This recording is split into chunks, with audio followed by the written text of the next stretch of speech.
Est-ce que tu t'es déjà réveillé un matin avec cette sensation étrange, ce sentiment sourd, profond, inexplicable, que tu n'es pas à ta place, pas dans ce groupe, pas dans cette famille, pas dans cette ville, pas dans ce monde, comme si tout le monde autour de toi jouait une pièce de théâtre dont tu n'as jamais reçu le script. Tout le monde rit, tout le monde s'intègre, tout le monde avance. Et toi tu regardes, de loin, derrière une vitre invisible, en te demandant ce qui ne va pas chez toi. Tu as essayé de changer. Tu as essayé de parler moins ou de parler plus. Tu as essayé de t'habiller autrement, de t'intéresser à ce qui intéresse les autres, de sourire même quand tu mourais à l'intérieur. Et malgré tout ça, le rejet revenait. Toujours. Comme une marée. Comme une sentence. Comme si quelque chose en toi repoussait les gens sans même que tu comprennes pourquoi. Eh bien, aujourd'hui, je vais te dire ce que personne n'a osé te dire. Ce que les psys évitent, ce que les coachs de développement personnel contournent, ce que tes proches ne peuvent pas voir parce qu'ils sont eux-mêmes à l'intérieur du système. Je vais t'expliquer pourquoi tu es rejeté, et pourquoi ce rejet est peut-être la chose la plus sacrée qui te soit arrivée. Mais avant ça, si tu es nouveau ici, abonne-toi maintenant. Cet espace a été créé pour toi, pour ceux qui se sentent différents, incompris, à part, pour ceux que Dieu appelle à s'élever, à aller plus loin, à approfondir quelque chose que le monde ne peut pas leur donner. Tu es vu, tu es connu, tu es choisi. Alors clique sur abonner, active la cloche et reste avec moi jusqu'à la fin, parce que ce que tu vas entendre dans les prochaines minutes pourrait changer ta vie pour toujours. Le rejet n'est pas ce que tu crois. Tu crois que tu es rejeté parce que tu as un problème, parce que tu es trop sensible, trop intense, trop bizarre, trop différent, parce que quelque chose en toi est cassé, abîmé, défectueux. C'est ce que tu te dis la nuit quand tu rejoues dans ta tête toutes ces scènes, la remarque qui a fait rire les autres à tes dépens, le groupe qui ne t'a pas invité, le silence de quelqu'un que tu aimais et qui a choisi de partir sans explication. Mais, et si je te disais que tu te trompes complètement sur ce que tu vis? Le rejet que tu ressens n'est pas une preuve que tu es insuffisant. C'est une preuve que tu es différemment calibré. Et dans un monde qui récompense la conformité, être différemment calibré, ça ressemble à une malédiction. Mais devant Dieu, ça ressemble à quelque chose d'entièrement autre. Écoute ce que dit l'Écriture. Et même si tu n'as jamais ouvert une Bible, reste avec moi parce que ce que je vais te dire va résonner au fond de toi.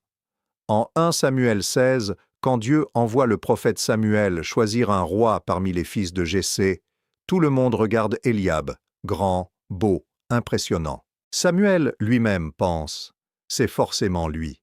Mais Dieu lui dit quelque chose de bouleversant.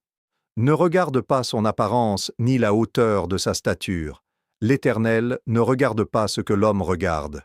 L'homme regarde ce qui frappe les yeux, mais l'Éternel regarde au cœur. Et le choix de Dieu, c'est David, celui qui n'avait même pas été invité à la cérémonie, celui que son propre père avait laissé au champ, avec les brebis, parce qu'il ne semblait pas digne d'être présenté, celui que tout le monde avait oublié, celui que personne ne voyait. Est-ce que tu entends ce que ça signifie pour toi? Le fait que les gens ne te voient pas ne prouve pas que tu es invisible. Ça prouve simplement qu'ils ne regardent pas avec les bons yeux. Et Dieu, lui, il te voit. Il te voit complètement. Il te voit dans tes doutes, dans tes nuits, dans tes silences, dans tes questions que tu n'oses même pas poser à voix haute. Il te voit et il ne détourne pas le regard. Mais allons plus loin. Parce que le rejet a plusieurs visages et je veux qu'on les démonte ensemble, un par un. Le premier visage du rejet, c'est le rejet social, celui qu'on vient de toucher, ce sentiment d'être exclu des groupes, des cercles, des dynamiques sociales. Et je vais te dire quelque chose que tu n'as peut-être jamais entendu.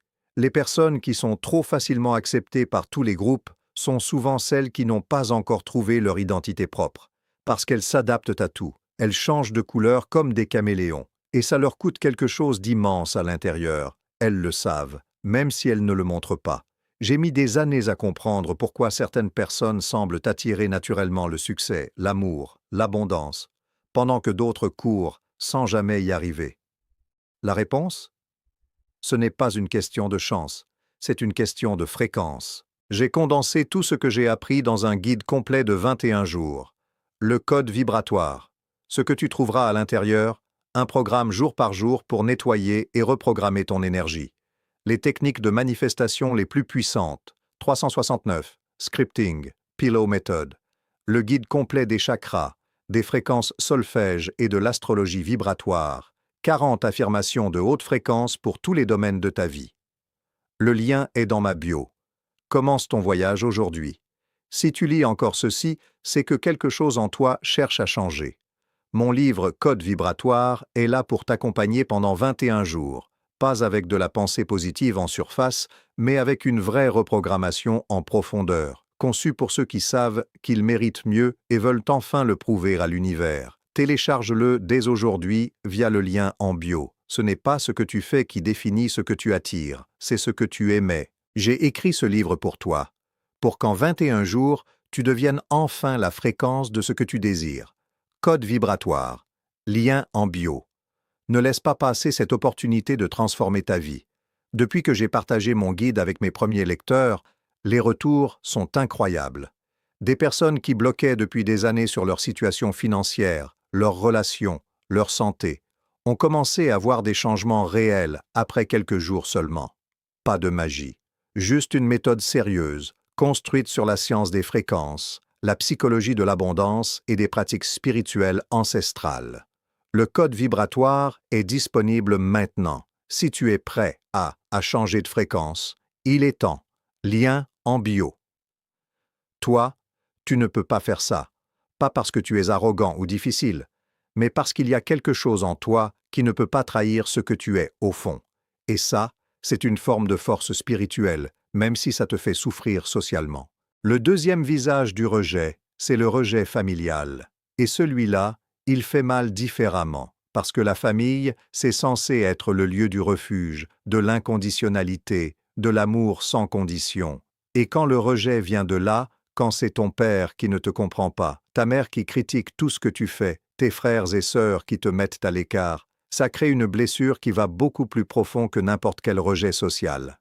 Et là encore, écoute ce que dit Jésus lui-même dans l'évangile de Luc. Si quelqu'un vient à moi, et s'il ne hait pas son père, sa mère, sa femme, ses enfants, ses frères et ses sœurs, et même sa propre vie, il ne peut être mon disciple. Ce verset choque. Il dérange. Mais il ne parle pas de haine au sens littéral. Il parle de priorité. Il dit, si tu dois choisir entre te trahir pour être accepté par ta famille et rester fidèle à ce que Dieu a mis en toi, choisis Dieu. Choisis qui tu es vraiment. Et accepte que ce choix est un coût. Écris « Je reçois » en commentaire si tu sens que ce message est pour toi. Tape-le maintenant. C'est ton acte de foi pour cette section. Le troisième visage du rejet, c'est le plus insidieux. C'est le rejet de toi-même. C'est le moment où tu commences à croire les mensonges que le rejet a plantés en toi. Je suis trop difficile. Je suis trop bizarre. Personne ne pourra vraiment m'aimer. Je suis fondamentalement seul. Et tu commences à te rejeter toi-même avant même que les autres le fassent, pour avoir moins mal quand ça arrive. C'est un mécanisme de survie, et je le comprends. Mais c'est aussi la chose qui t'empêche le plus d'avancer. Parce qu'on ne peut pas recevoir l'amour de Dieu pleinement si on se rejette soi-même. On ne peut pas entrer dans son appel si on passe son temps à se condamner. Et c'est pour ça que nous sommes ici aujourd'hui. J'ai mis des années à comprendre pourquoi certaines personnes semblent attirer naturellement le succès, l'amour, l'abondance, pendant que d'autres courent sans jamais y arriver. La réponse? Ce n'est pas une question de chance. C'est une question de fréquence. J'ai condensé tout ce que j'ai appris dans un guide complet de 21 jours. Le code vibratoire, ce que tu trouveras à l'intérieur. Un programme jour par jour pour nettoyer et reprogrammer ton énergie. Les techniques de manifestation les plus puissantes. 369, Scripting, Pillow Method. Le guide complet des chakras, des fréquences solfège et de l'astrologie vibratoire. 40 affirmations de haute fréquence pour tous les domaines de ta vie. Le lien est dans ma bio. Commence ton voyage aujourd'hui. Si tu lis encore ceci, c'est que quelque chose en toi cherche à changer. Mon livre Code vibratoire est là pour t'accompagner pendant 21 jours, pas avec de la pensée positive en surface, mais avec une vraie reprogrammation en profondeur, conçue pour ceux qui savent qu'ils méritent mieux et veulent enfin le prouver à l'univers. Télécharge-le dès aujourd'hui via le lien en bio. Ce n'est pas ce que tu fais qui définit ce que tu attires, c'est ce que tu émets. J'ai écrit ce livre pour toi, pour qu'en 21 jours, tu deviennes enfin la fréquence de ce que tu désires. Code vibratoire, lien en bio. Ne laisse pas passer cette opportunité de transformer ta vie. Depuis que j'ai partagé mon guide avec mes premiers lecteurs, les retours sont incroyables. Des personnes qui bloquaient depuis des années sur leur situation financière, leurs relations, leur santé, ont commencé à voir des changements réels après quelques jours seulement. Pas de magie. Juste une méthode sérieuse, construite sur la science des fréquences, la psychologie de l'abondance et des pratiques spirituelles ancestrales. Le code vibratoire est disponible maintenant. Si tu es prêt à changer de fréquence, il est temps. Lien en bio. Le secret que le monde ne veut pas que tu saches. Il y a un système, et ce système a besoin que tu restes à ta place. Pas la place que Dieu t'a donnée, la place que le système t'a assignée, la place du mouton, la place du consommateur passif, la place de celui qui accepte ce qu'on lui dit, qui achète ce qu'on lui vend, qui croit ce qu'on lui répète, qui désire ce qu'on lui montre. Et quand tu ne rentres pas dans cette case, quand tu poses des questions que personne ne pose, quand tu ressens des choses que personne autour de toi ne semble ressentir, quand tu cherches quelque chose de plus profond, de plus vrai, de plus réel, le système te rejette, pas parce que tu es mauvais, mais parce que tu es dangereux pour lui. Les personnes qui posent des questions dérangent. Les personnes qui cherchent la vérité au lieu de la confort dérangent. Les personnes qui refusent d'endormir leur conscience dérangent. Et le rejet que tu vis souvent, c'est la réponse du système à ta dangerosité. Je veux que tu comprennes ça à un niveau cellulaire. Ton rejet est souvent la preuve de ta valeur, pas de ton insuffisance. Regarde l'histoire des prophètes dans la Bible. Jérémie était tellement rejeté qu'il voulait mourir. Il criait à Dieu. Tu m'as séduit, Éternel, et j'ai été séduit. Tu m'as saisi, et tu as été le plus fort. Je suis en risée toute la journée, chacun se moque de moi. Jérémie, l'un des plus grands prophètes de l'histoire de l'humanité, pleurait son rejet. Il voulait abandonner. Et pourtant, il continuait à parler, parce qu'il y avait un feu en lui qu'il ne pouvait pas éteindre. Est-ce que tu as ce feu en toi? Est-ce qu'il y a quelque chose que tu sais, quelque chose que tu sens, quelque chose que tu ne peux pas taire même si tu essaies? Alors écoute-moi, c'est Dieu, c'est son appel sur ta vie. Et le rejet que tu vis, c'est souvent la pression que le monde met sur ce feu pour essayer de l'éteindre. Mais tu sais ce qui arrive quand on comprime un feu au lieu de l'éteindre? Il explose. Maintenant, je veux te parler de quelque chose de plus concret. Parce que le système qui te rejette ne fonctionne pas seulement à travers les individus. Il fonctionne aussi à travers des croyances qu'on t'a installées dans la tête depuis ton enfance. Croyance numéro 1 qu'on t'a installée. Pour être aimé, tu dois être utile. Depuis tout petit, on t'a appris que l'amour se mérite, que si tu fais bien, tu seras aimé, que si tu es sage, obéissant, performant, tu auras droit à l'affection, et ça t'a créé une relation dysfonctionnelle avec l'amour. Tu cherches à mériter ce qui devrait être gratuit. Tu te surmènes pour plaire. Tu t'effaces pour ne pas déranger. Et quand malgré tout ça tu es rejeté, ta conclusion est « je n'ai pas fait assez ». Alors tu essaies encore plus fort, jusqu'à l'épuisement. Mais Dieu ne fonctionne pas comme ça. Romains 5,8 dit « Dieu prouve son amour envers nous, en ce que, lorsque nous étions encore des pécheurs, Christ est mort pour nous. » Pas quand nous étions parfaits. Pas quand nous avions tout réparé, pas quand nous avions mérité, pendant que nous étions encore dans notre désordre le plus complet. L'amour de Dieu ne se mérite pas, il se reçoit. Tape 777 en commentaire pour briser ce mensonge qui dit que tu dois mériter l'amour. Tape-le maintenant. C'est une déclaration spirituelle. C'est toi qui dis « Je refuse cette croyance. Je choisis la vérité. » Croyance numéro 2. Être différent est un défaut. On t'a appris à te fondre dans la masse, à ne pas trop te démarquer, à ne pas prendre trop de place, à ne pas être trop toi-même parce que trop toi-même, ça dérange.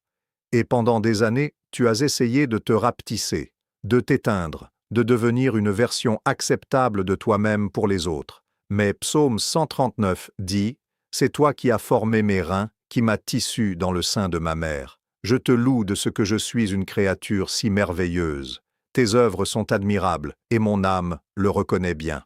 Tu n'es pas un accident, tu n'es pas une erreur, tu n'es pas trop de quelque chose ou pas assez de quelque chose d'autre. Tu es une création délibérée, intentionnelle, singulière, et ta singularité n'est pas un défaut à corriger, c'est une signature divine à honorer. » Croyance numéro 3.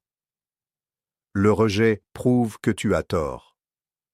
Quand tu es rejeté, tu te dis « peut-être qu'ils ont raison, peut-être que c'est moi le problème ». Mais regarde Jésus, l'homme le plus aimant qui ait jamais marché sur cette terre, rejeté, moqué, crucifié. Est-ce que ça prouvait qu'il avait tort? Non, ça prouvait que la vérité dérange toujours ceux qui ne sont pas prêts pour elle. La blessure du rejet est ce qu'elle a fait en toi. Je veux qu'on s'arrête ici une minute, parce que jusqu'à maintenant, on a parlé du rejet de façon presque philosophique. Mais le rejet, ce n'est pas philosophique. Le rejet, ça fait mal. Physiquement mal. Des études en neurosciences ont montré que le rejet social active les mêmes zones du cerveau que la douleur physique. Ce n'est pas une métaphore quand tu dis que tu as eu l'impression qu'on t'avait planté un couteau dans le cœur. C'est littéralement ce que ton cerveau a enregistré. Et cette douleur-là, si elle n'est pas traitée, si elle n'est pas guérie, elle fait quelque chose de terrible. Elle se transforme. Elle se transforme en armure, en mécanisme de défense, en comportement qui, à court terme, te protège, mais qui, à long terme, t'isole encore plus. Peut-être que pour toi, ça ressemble à ça. Tu deviens sarcastique avant que les gens puissent te blesser. Tu pars avant qu'on te quitte. Tu critiques avant qu'on te critique. Tu t'investis à moitié dans les relations pour avoir moins à perdre si ça s'effondre. Tu te construis une image de quelqu'un qui n'a besoin de personne, parce qu'avoir besoin de quelqu'un et être déçu, c'est la pire des douleurs. Ou peut-être que ça ressemble à autre chose. Tu te suradaptes. Tu deviens ce que les autres veulent que tu sois. Tu perds le fil de qui tu es vraiment parce que tu as passé tellement d'années à te modeler sur les attentes des autres que tu ne sais plus ce que tu veux, ce que tu penses, ce que tu ressens vraiment. Ces deux réponses, l'armure et la suradaptation, sont deux faces de la même blessure, et Dieu veut les guérir toutes les deux. Il y a un psaume que j'aime profondément dans ces moments-là, le psaume 34, verset 18. « L'Éternel est près de ceux qui ont le cœur brisé, et il sauve ceux qui ont l'esprit dans l'abattement. Pas ceux qui ont tout réglé, pas ceux qui ont guéri, pas ceux qui ont avancé et surmonté et transcendé, ceux qui ont le cœur brisé, ceux qui sont dans l'abattement, maintenant, dans cet état-là. Dieu n'attend pas que tu ailles mieux pour se rapprocher de toi, il se rapproche de toi dans ta cassure, et c'est là que je veux te poser une question directe, une question que j'ai besoin que tu te poses honnêtement. Est-ce que tu as laissé ta blessure de rejet définir qui tu es? Est-ce que quelque part, sans t'en rendre compte, tu as construit ton identité autour de cette douleur? Je suis quelqu'un que les gens rejettent. Je suis quelqu'un qui ne rentre pas dans les cases. Je suis quelqu'un qui est fondamentalement seul. Parce que si c'est le cas, même quand les circonstances changent, même quand les bonnes personnes arrivent, tu vas inconsciemment recréer les conditions du rejet. Parce que c'est ce que tu connais, c'est ce qui te semble réel, c'est l'histoire que tu te racontes sur toi-même. Et cette histoire-là doit changer. Écris « Guéris-moi » en commentaire si tu es prêt à laisser Dieu toucher cette blessure. Pas à la cacher, pas à faire semblant qu'elle n'existe pas, mais à la tendre à Dieu et à dire « Je ne veux plus porter ça seul ». Pourquoi Dieu permet le rejet dans ta vie? Cette section va peut-être te déranger, parce que je vais te dire quelque chose qui va à l'encontre de tout ce que tu as envie d'entendre quand tu souffres. Mais je te le dis avec amour et avec conviction. Dieu utilise le rejet. Il ne le cause pas, il ne le veut pas pour te faire souffrir, mais il l'utilise, comme un sculpteur utilise un ciseau. Le ciseau fait mal à la pierre, mais sans le ciseau, la statue ne peut pas naître. Josué a été rejeté par la majorité des éclaireurs qui sont allés explorer Canaan. Sur 12, seuls lui et Caleb ont cru que c'était possible. Les 10 autres ont convaincu tout le peuple que c'était impossible. Et Josué a passé 40 ans dans le désert à cause de la décision des autres, rejeté dans sa vision, marginalisé dans sa foi, obligé d'attendre pendant que toute une génération mourait autour de lui. Et après les 40 ans, il est entré en terre promise. Pas ceux qui avaient ri de lui, pas ceux qui avaient choisi la peur. Lui. Le rejet de Josué n'était pas un obstacle à son destin, c'était le chemin vers son destin. Je veux te donner 4 raisons pour lesquelles Dieu permet le rejet dans ta vie. Des raisons concrètes, pas des platitudes. Première raison. Le rejet te sépare de ce qui n'est pas fait pour toi. Chaque fois qu'une relation s'effondre, chaque fois qu'un groupe te met à l'écart, chaque fois qu'une opportunité ne se matérialise pas, il y a souvent une protection divine là-dedans. Pas toujours, mais souvent. Dieu sait ce que tu ne sais pas sur cette personne, sur ce groupe, sur cet environnement. Et parfois, le rejet est sa façon de te dire « ce n'est pas là, continue ». Deuxième raison. Le rejet révèle ce qui est en toi. Sous pression, on voit ce qu'on est vraiment. Le rejet est une pression, et dans cette pression, tu découvres des choses sur toi-même que la confort n'aurait jamais révélées. Ta résilience, ta foi, tes vraies valeurs, les limites que tu n'es pas prêt à franchir même pour être accepté. Troisième raison, le rejet te prépare à ta mission. Si tu es appelé à aider des personnes blessées, tu dois avoir connu la blessure. Si tu es appelé à parler à des gens rejetés, tu dois avoir vécu le rejet. Ce n'est pas un hasard si les personnes qui aident le mieux les autres sont souvent celles qui ont le plus souffert. La souffrance bien traversée devient une autorité. Quatrième raison. Le rejet t'oblige à trouver ton ancre en Dieu plutôt qu'en les hommes. Et c'est peut-être la plus importante. Tant que tu peux trouver ton identité, ta valeur, ta sécurité dans l'approbation des autres, tu n'as pas vraiment besoin de Dieu. Pas au sens profond. Mais quand tout s'effondre, quand les gens te déçoivent, quand les portes se ferment, quand tu es seul avec toi-même et avec le silence, là, tu découvres si ta foi est réelle ou si elle était juste un accessoire confortable. Tape « Merci pour la douleur » en commentaire si tu commençais à voir ton rejet différemment. C'est un acte de courage spirituel. C'est dire à Dieu « Je choisis de croire que tu sais ce que tu fais même quand je ne comprends pas ». Les personnes qui ont été les plus rejetées de l'histoire. Je veux te raconter des histoires de gens que le monde a rejetés et que l'histoire a reconnus. Joseph, vendu comme esclave par ses propres frères, emprisonné injustement pendant des années, oublié par ceux à qui il avait rendu service, et pourtant Premier ministre d'Égypte, sauveur de nations entières, l'homme dont ses frères qui l'avaient rejeté se sont retrouvés à genoux devant lui, suppliant pour leur survie. Et sa réponse à eux, la réponse d'un homme qui aurait pu les écraser, a été « Vous aviez pensé me faire du mal. Dieu l'a changé en bien. » Genèse 50, 20. Dieu l'a changé en bien. Ces 5 mots contiennent quelque chose d'immense pour ta vie. Moïse, rejeté par son propre peuple au début. Il lui disait « Qui t'a établi chef et juge sur nous ?» Il a fui. Il a passé 40 ans dans le désert à garder des brebis, lui qui avait grandi dans le palais de Pharaon. Et c'est là, dans l'obscurité du désert, dans le rejet de son peuple, dans la perte de tout ce qu'il avait été, que Dieu lui est apparu dans un buisson ardent. Dieu rencontre Moïse dans son désert, pas sur le trône d'Égypte, dans le désert. Et Jésus, le rejet ultime, trahi par un de ses proches pour 30 pièces d'argent, abandonné par ses amis dans sa nuit la plus sombre, rejeté par la foule qui criait « Crucifiez-le », rejeté par les chefs religieux, et depuis la croix, dans le cri le plus humain qui soit, « Mon Dieu, pourquoi m'as-tu abandonné ?» Même là, dans le sentiment d'abandon absolu, il restait dans la volonté de Dieu, et c'est ce rejet-là, la croix, qui a changé l'éternité. Ton rejet n'est pas la fin de ton histoire. Il est souvent le début du chapitre le plus important, ce qui se passe spirituellement quand tu es rejeté. Je veux te parler de quelque chose que la plupart des gens ne voient pas. Parce qu'on est tellement concentré sur la douleur du rejet qu'on ne voit pas ce qui se passe dans le monde spirituel au moment où on est rejeté. Il y a une guerre, une vraie guerre. Et tu es une cible parce que tu as une valeur que l'ennemi reconnaît, même si toi tu ne la vois pas encore.